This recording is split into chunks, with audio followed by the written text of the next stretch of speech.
Hey guys, today is January 16th. Yes, it's the 16th today. And I'm actually getting ready to film another video, but I just put up my camera, so I thought that this would be my chance to check in with you guys. I filmed my luxury wish list for 2021 video yesterday, which by the time you're seeing this, I'm sure that video had been live for quite a while, although I'm not sure how the timeline is going to work out with this video because I have just purchased one of the pieces of my luxury wish list, which is an item that I have been looking for a really long time, which is a black Chanel tweed jacket. It's a piece that I have been hunting for, but I just never found the right one. Obviously, Chanel each year comes out with a new take on their classic black jacket, and for the past few seasons, there has always been something about them that I didn't like. Some of them were too short, some of them were too long, some of them were too tapered, others were too ornate. So there was something about every single one of them that I wasn't the biggest fan of. And I would have been fine paying the price, although now with this new price increase, I'm not sure if at this point I would. But a couple of years ago, I would have been fine paying full price for them, the retail price of how much they cost, if I found the right one, but I never did. So I thought that I would go down the route of picking one up pre-loved, and I never thought it would be this quick, but I ended up finding a jacket that I absolutely loved at a price that I just honestly couldn't resist. So yesterday when I was done filming my wishlist video, I went on to two of the more established websites that I know of where you can buy pre-loved pieces. I wanted to make sure that I only look at places that I truly trust. I don't want to have that voice in the back of my mind every single time I reach for a piece that I bought secondhand, that I'm just not sure if it's authentic, if it's genuine, where it came from, etc. So I wanted to make sure that I go to a place that I trust, and I much rather pay a little bit more money to make sure that I get a peace of mind. So I ended up going on two different websites, and I hoarded and added some pieces to my wish list. And I ended up getting an email from Vestiaire Collective this morning that one of the pieces that I had liked has been reduced in price. And it was reduced by, I believe, nearly 50%. So at that price, I just couldn't leave this piece there. I felt that it was a sign. So I ended up picking up my very first pre-loved item, which happens to be a piece that I have been looking for a long time, which is a black Chanel tweed jacket, which hopefully should be on its way to me soon. So I ended up buying it from Vestiaire Collective at a price that was just mind-blowing. I mean, if this piece arrives, it doesn't fit me and I don't like it, for the price, it was still worth it for me to try to buy something pre-loved, share the experience with you guys. And if I don't like it for the price, I'm more than happy to give it to a friend or maybe even resell it, because I'm really, really happy with the overall design of the piece, which I hope is how it's going to arrive. And the price was honestly amazing. So I have really never bought anything secondhand and pre-loved, so I have no experience with how Vestiaire Collective works. But what I have found so far is that when you purchase a piece from them, you basically pay for it, and then the seller that you're buying it from has to confirm that they still have the piece. So I paid for the piece after it was reduced in price, and then I got an email saying that my order is pending or something along those lines. I can't remember the exact wording. But they basically said that my order will be confirmed by the seller if they still have the item on hand and if they're willing to sell it to me for the price that I offered to pay for it. Because one thing that I noticed is that on Vestiaire Collective, most items you can put in an offer for.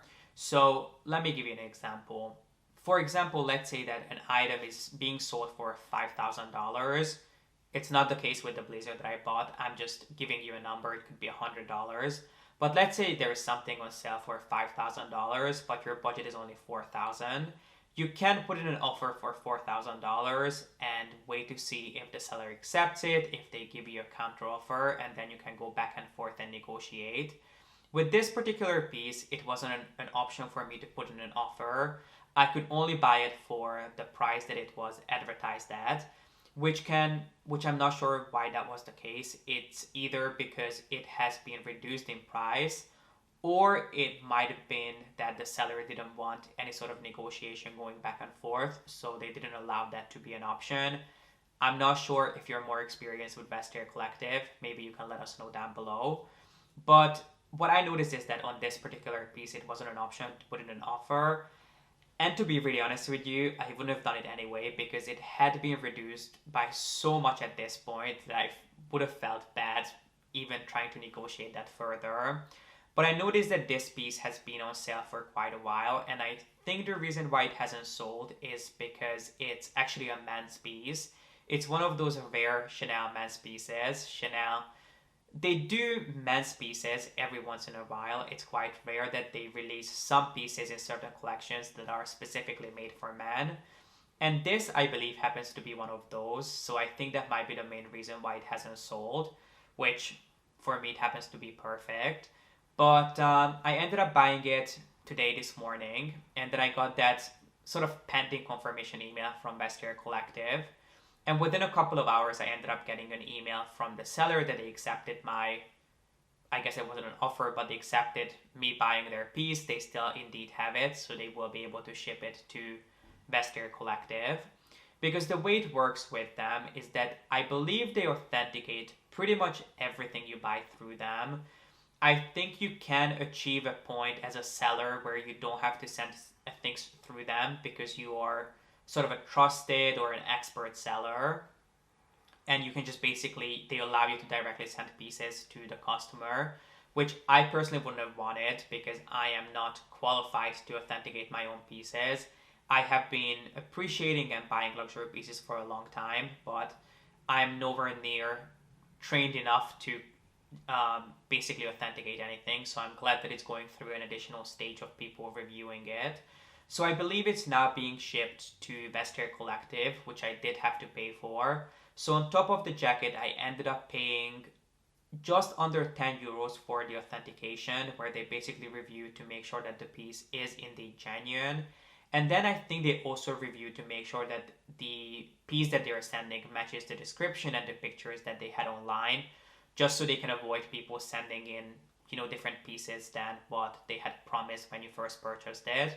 So it's going through that stage, which I ended up paying for. And then another hidden fee that I wasn't aware of is shipping. You do have to pay shipping, I believe, on all of their pieces, which in my case was, I believe, around like 20 euros.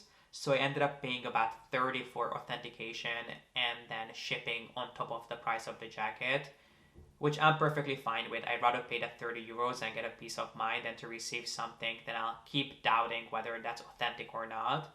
So I'm excited to be receiving it. I have no idea when it's coming. Obviously, this is my first time purchasing anything through Vestiaire Collective, so I don't know if it's going to take 2 weeks, 3 weeks, a month for my item to arrive, but I'm hoping it's not going to take that long. And then obviously I will take you guys along. As soon as it arrives, we'll unbox it together. And then what I have planned is that I'm going to take it to Chanel with me because I don't think it's going to be the perfect fit. Obviously, in an ideal world, it would be. But I really just kind of guessed my size and ordered it blindly. I have no idea. I've never tried a tailoring piece from Chanel that was from their men's collection, so I could really only guess my size.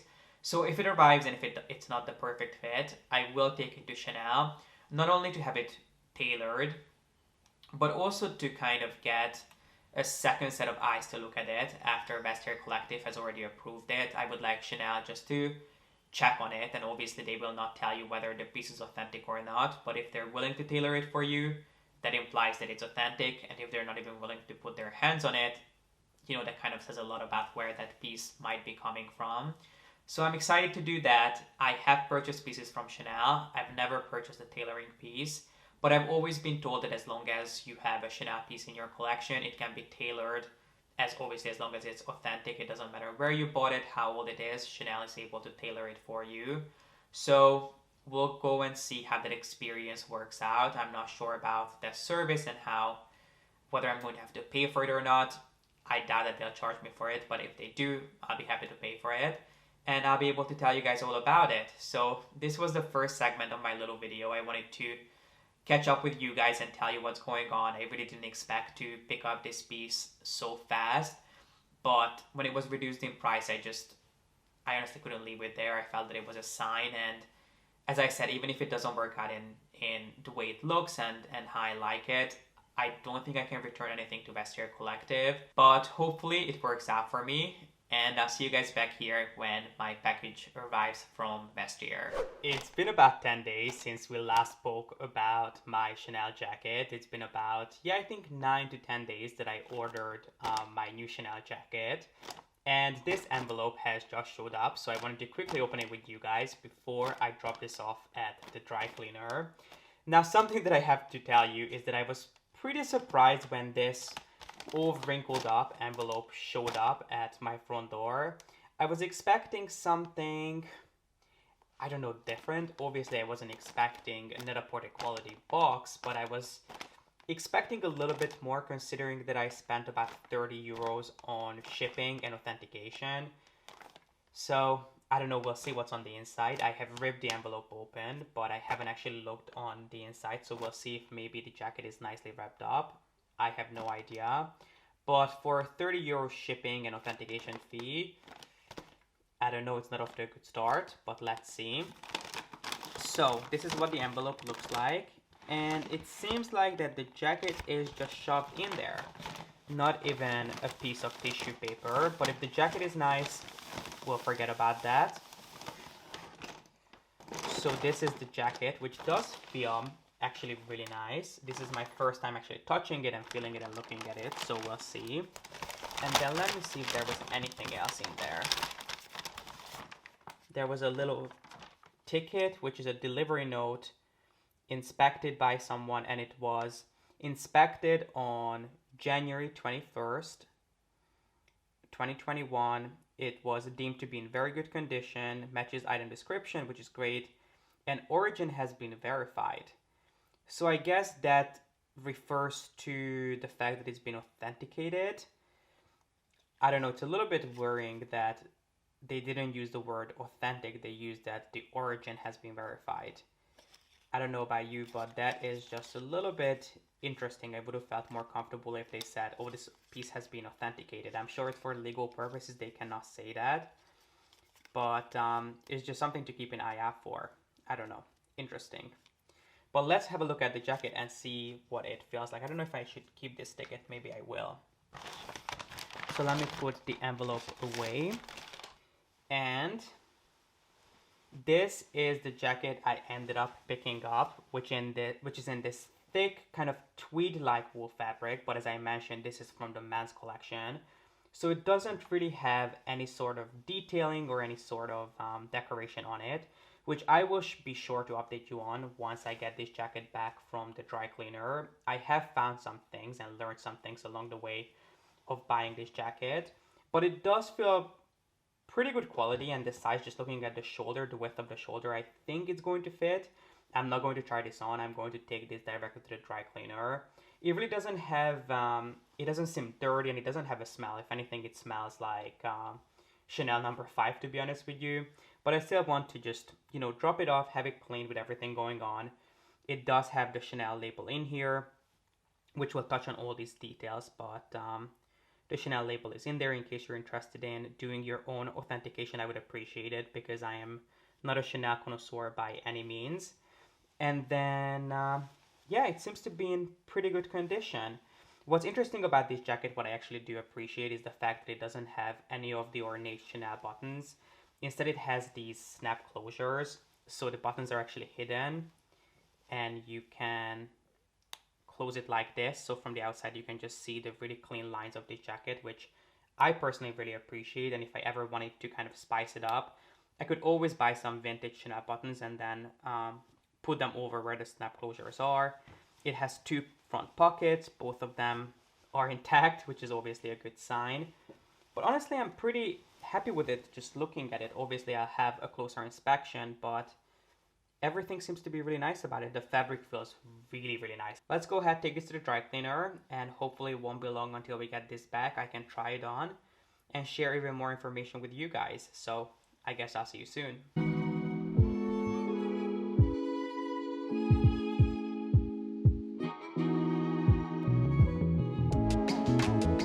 It's been a few days since we dropped off the blazer at the dry cleaner, and I just finally had a chance to go pick it up earlier today. So I'm excited to show you guys a closer look of the jacket and hopefully get a chance to try it on because I haven't actually seen what it looks like on me.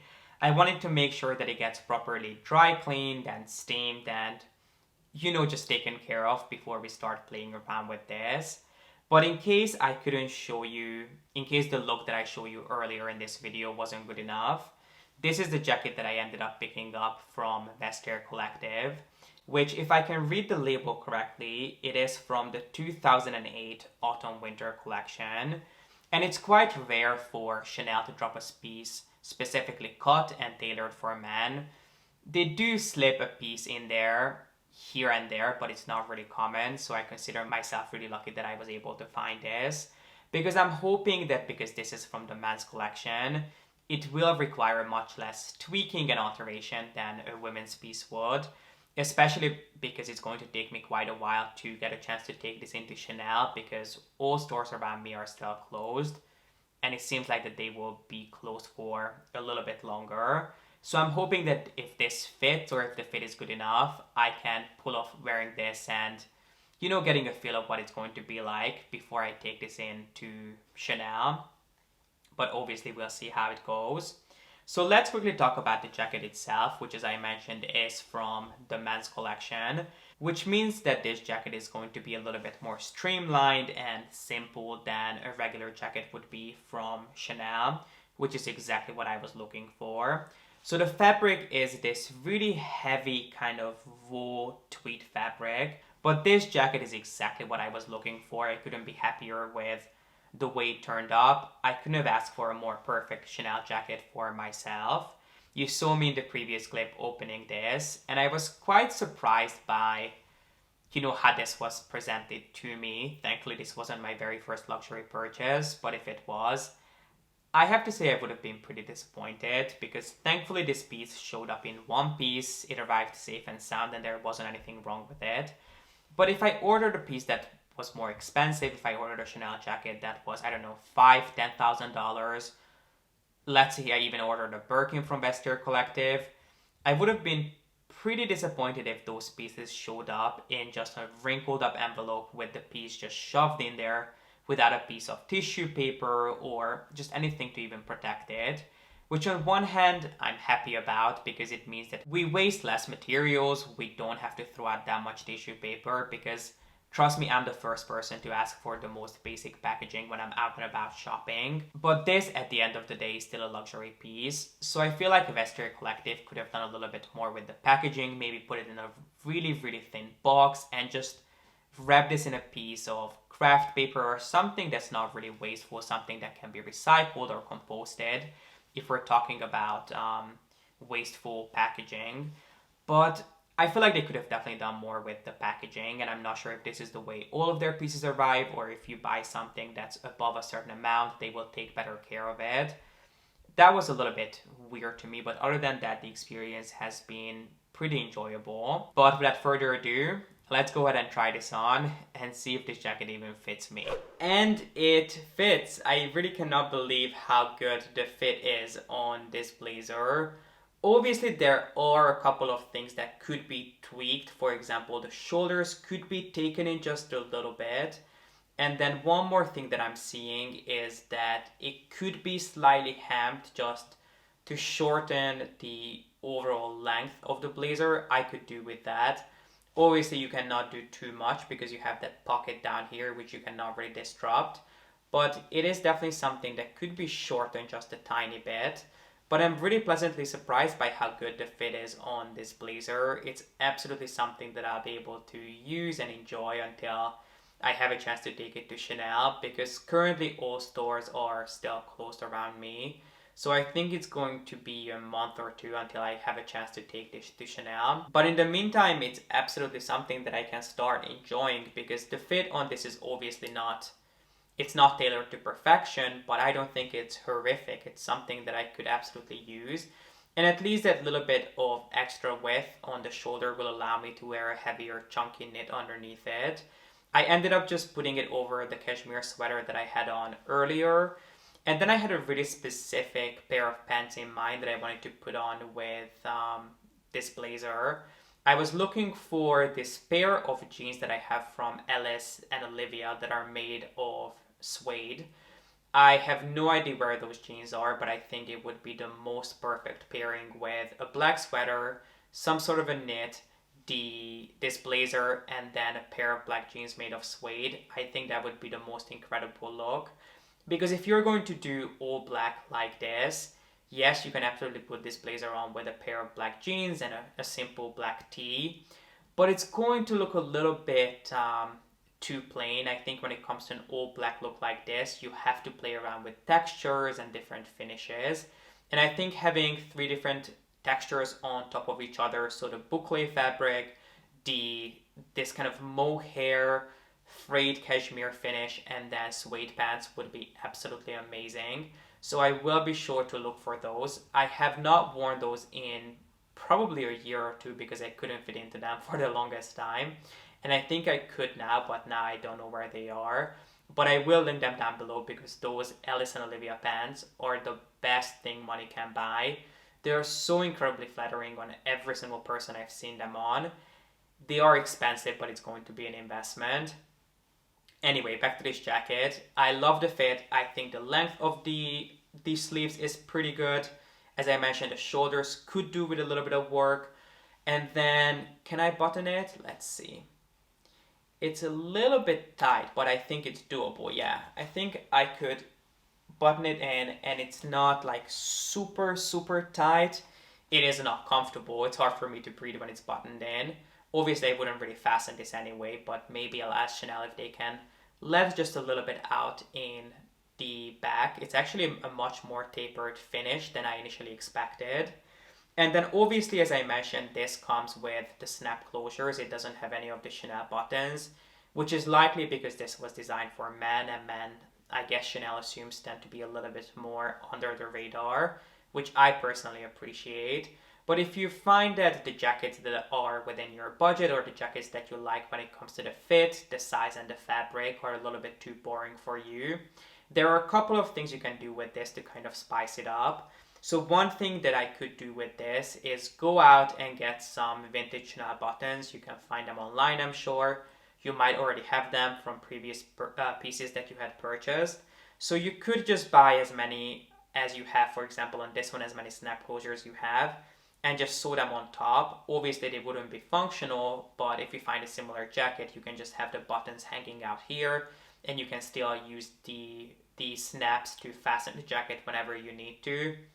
I'm never going to, and I'm not really a button person, so I wouldn't really be interested in that. But then another thing that you could do to kind of spice it up a little bit is to actually put some sort of a brooch on it.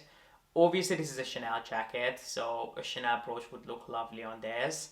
And I'm sort of kicking myself because I did have one Chanel brooch.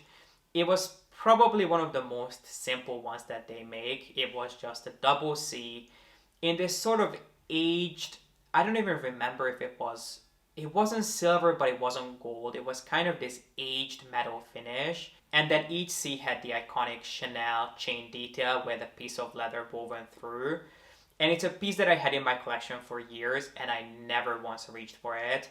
It was all wrapped up brand new, so I ended up selling it with the majority of my Chanel pieces when we were moving, because I literally not once reached for it.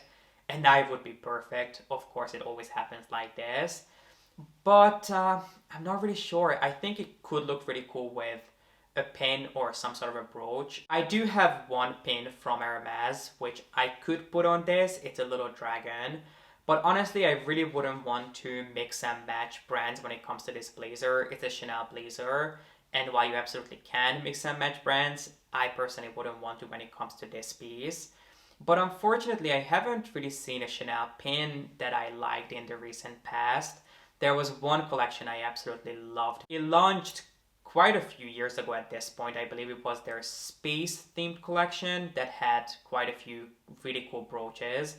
They had one that was a shooting star that I liked. They had one that was in the shape of a moon. And then they had one that was some sort of a planet. And the planet one was my absolute favorite. And I remember looking at it a long time ago, but If I remember correctly, it was, I think, pink or purple, and it had rhinestones all over it. Which, if you're a rhinestone kind of a person, you'll love it, but it's not really my speed. I don't really see myself as a rhinestone kind of guy. That's one that I could perhaps hunt down pre-loved, and I am sort of thinking about it now that I'm talking about it. But let me know what you guys think. I don't know if I would want to buy a piece that has rhinestones all over it. There is nothing wrong with rhinestones. It's just not really my cup of tea. But let me know what you guys would think about that piece. I'll make sure to put in a picture of it because that is a piece that I would love. Or if you're a Chanel connoisseur and you have any recommendations for me when it comes to brooches, do let me know in the comment section. I would like to, yeah, the more I look at it, the more I want to add a brooch to this.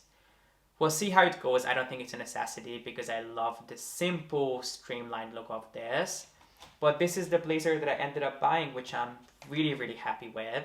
So would I ever order anything else from Vestiaire Collective? I think I absolutely would. I think this experience for me has been really enjoyable. The piece itself took about 10 days to arrive, I think 9 or 10 days, which in my opinion was super speedy considering how many hands it had to go through. Obviously it came from a seller in a different country, then it was shipped I believe to Paris where it was reviewed and verified. They don't use the word authenticated, where it was verified, so it had to be reviewed there. And then it was shipped to me afterwards. So really 10 days isn't that long if you think about it. So I'm perfectly happy with that. I'm really happy with the piece. It did show up thankfully the way I envisioned it and the way it appeared in the pictures. The only thing that I wasn't 100%, I don't even know if that's even the right way of putting it. Maybe I should just say that the one thing that kind of I expected more of was the overall packaging, which I know shouldn't be the most important thing.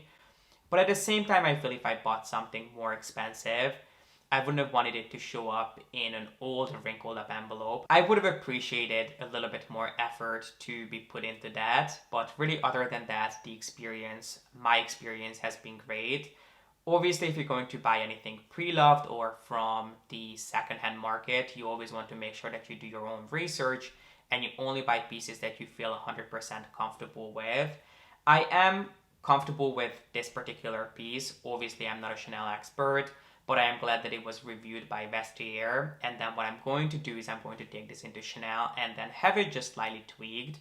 As I showed you guys earlier, the shoulders are just a tiny bit too big, so I wouldn't mind having those taken in a little bit and then also maybe having it hemmed. And then I'm hoping if I'm able to do it with Chanel, that will be their sort of stamp of approval, them saying that, yeah, we're willing to work on this, which implies that it is an authentic piece. If you're buying a piece that cannot be authenticated or you cannot take it into a store, I would definitely make sure to do my own research and just make sure that you buy something that you feel 100% comfortable with. But my experience so far has been great. It really didn't take long for this piece to arrive. I'm happy with the piece that actually turned up. And my last sort of tip or takeaway that I could share with you, in case you're in the same boat as me and you're looking to buy a pre-loved Chanel jacket, is to really think about what you're looking for. Because if you want a jacket, like a jacket that I wanted, that's really simple and all the emphasis is on the fabric and the cut, the pre-loved market is the perfect place for you to look because you can find incredible pieces at even more incredible prices. But as soon as you start getting into pieces that are just a little bit more obviously Chanel, so pieces that have a double CC branding on them on the outside or pieces that have more ornate Chanel buttons, you can expect to pay a lot more. In some cases near retail, in other cases even above. Obviously, you can still find good bargains, but you will have to do a little bit more research on those. And I would suggest that you find pieces that you can bid on, so you can put in an amount that you feel comfortable with and see where that takes you. But overall, I've been really happy with the experience, and that would really be my main takeaway, is that if you're looking for something simple, look on the pre-loved market. You'll have plenty of options and you won't have to pay nearly as much as you would retail. But if you want something that is kind of over the top, just be prepared and make sure that you do your research. And this concludes today's video on my very first pre-loved Chanel purchase. I hope you guys enjoyed this. And if you'd like me to create more of these sort of long style vlogs, then do let me know in the comment section. Don't forget to give this video a thumbs up and subscribe. And as always, thank you so much for watching. I appreciate you being here, and I hope to see you in the next one. Bye.